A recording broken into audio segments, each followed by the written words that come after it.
تقريبا انا المصري الوحيد اللي بيروح الصين بالاتوبيس اهو. اتوبيس شرق الدلتا على الصين ان شاء الله.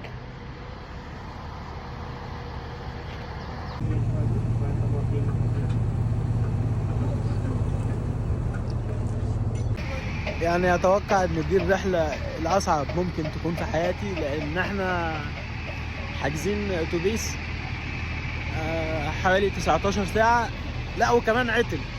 فكنا برضو حاجزين اللي هو السرير، اكتشفنا ان هو طلع كراسي 19 ساعه. فخلينا نشوف. بقالي 18 ساعه راكب الاتوبيس ده، تجربة لا أتمناها لألد أعدائي. على رأي الأستاذ وائل تعيش عمرك كله في المواصلات. وصلنا بعد 24 ساعة الصين، إقليم تشينجيانغ. لسه بقى كمان كام ساعة في طيارة. ربنا يسهل. يا مساء الأنوار، راكب طيارة اير تشاينا، طيران داخلي. والتاريخ المصري يتحدث عن نفسه في كل مكان.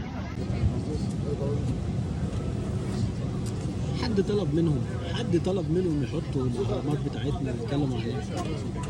مفيش. بس احنا يعني احنا تاريخ.